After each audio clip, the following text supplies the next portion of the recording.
I said. So the pipe around it is concrete, but then it's metal right there. You can just hook it. Cast iron. Cast iron, okay. Yes, that's what you got all into the house. Yeah. It's a learning process.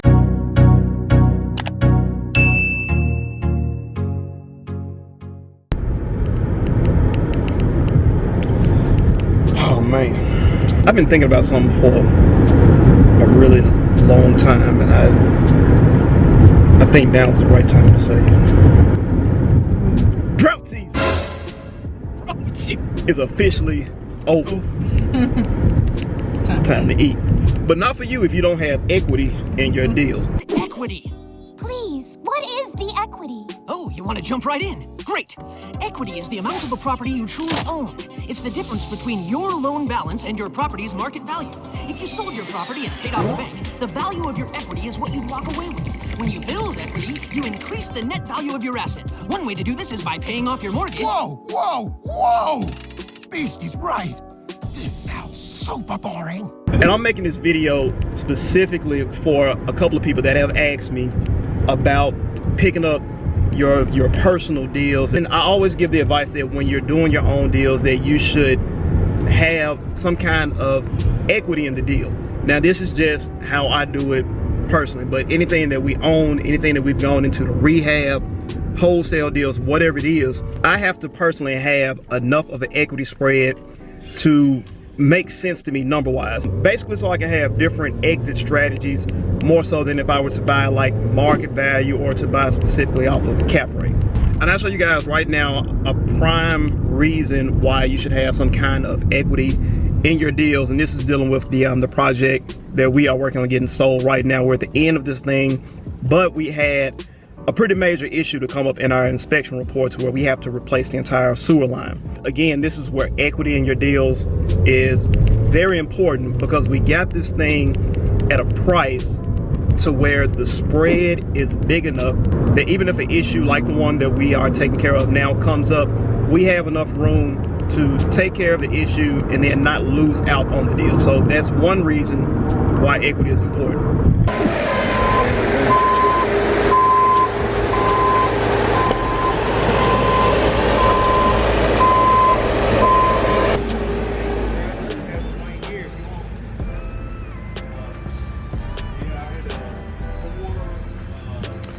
All right guys, we got 60 feet of pipe that is being removed, concrete pipe that had breaks in it. Yeah, it went from that way and all the way over there, but that's what all that concrete is in there is pipe, and they're going to replace with PVC pipe.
Yeah.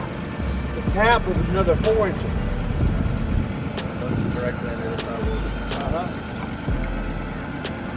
Yes, sir.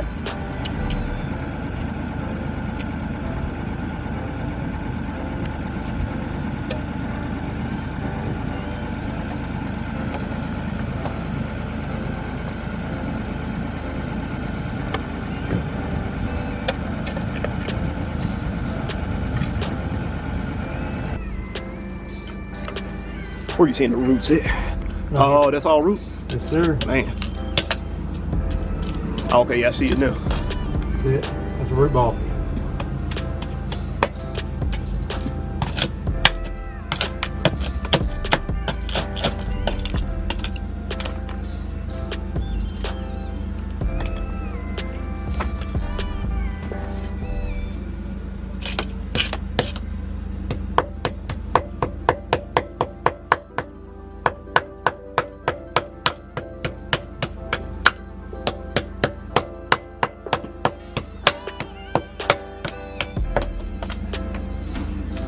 So the pipe around it is concrete, but then it's metal right there. You Yeah, can just hook cast it. iron. Cast iron, okay. Yes, sir. That's what you got all into the house. Yeah.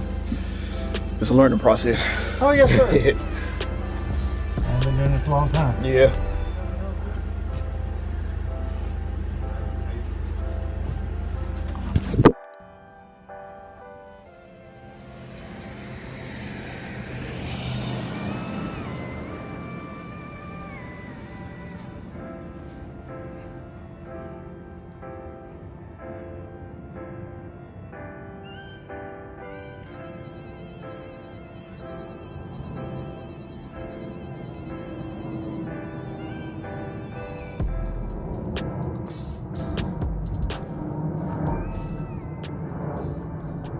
Alright guys, so we started the video off talking about equity, and I'm going to end the video talking about equity and just why that is one of the very first things that I look for when we are purchasing our personal deals, whether they be for a fix and flip or even for cash flow.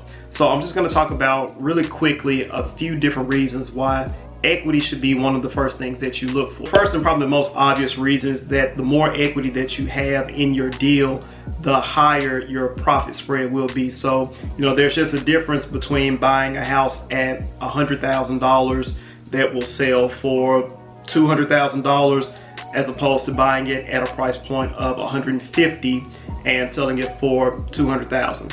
So even with the fix and flip that we're working on now, if I didn't have enough of an equity spread, then things like what came up with the sewer line, a repair like that could possibly completely wipe out your profits if you don't have enough equity in the deal. Reason number two, in my experience, is that having enough equity in any deal that you get into just gives you more options for exit strategies. So I'll give you guys a prime example on an older deal that we did where we completely rehabbed the house in preparations to place a tenant. The tenant got in there, we were managing ourselves. We didn't have a property manager in place at the time. And basically the tenant flooded the house out. So we still had enough rooms where we could go in, do the repairs. And then we decided that maybe holding a rental property for us right then was not the right choice and we needed to build some more cash. So we were still able to make the repairs and sell that house for a profit. But when you're buying at the right price point, you just give yourself more opportunities to make money on the deal, whether you want to keep it for cash flow, fix and flip, wholesale the deal out. You just have more options, more exit strategies. Now, the equity in the houses that you buy can also be a tool when you are looking to buy other properties. So another example is when we bought our first rental property. Out of our recent set of rental properties, we paid all cash for that house, rehabbed the house. So we had 100% equity in the property. What we were able to do with that is start a line of credit against the house, and we were able to go and purchase 2 other houses that we set on for a few months, collected really good cash flow until the tenants' leases were up and they were ready to move. And then we were able to sell both of those houses and double our profit per house. So when you have equity in your houses, you can borrow against it and do things like open lines of credit, which frees up some cash in order for you to do other projects. Now, you do have a lot of investors who will just buy based on cash flow or cap rate. But even in a situation like that where I am looking to go in for cash flow, I'm still looking for equity in my deal. So when you're receiving your rent money, your cash flow, you have certain things that come out like your principal, if you have a loan, interest, taxes, insurance, and then you have to set aside for certain things like eviction and vacancies. And when we are buying rental properties, we do use the BRRRR strategy where we buy, rehab, rent the property out, and refinance, but we're not pulling out all of the equity in the property. We do leave some equity in there, because we don't want our monthly bill to be too high, and we want the principal to be low on the property so that we receive a bit more in cash flow than if we were to use our entire equity in the house. And with a bit of equity in the house, we also have the option of paying down our loans on the houses a bit faster, increasing the equity, which gets us closer to owning our houses free and clear, receiving more cash flow. But all of that kind of just goes into the same category to where we are just minimizing our risk no matter what strategy that we go with, because we are buying at the right price point. So it's kind of even like if you think about how people go into buying stocks, you don't want to buy at the very top of the market. So when we're going into these houses, we are never buying at market value. Always want to make sure that we have some equity. So again, guys, that is just what works for us, our investing style. We have to have some equity in our deals. This is just what we do. If you guys are doing something different, comment below. Make sure you like, share, and subscribe. See you guys next time.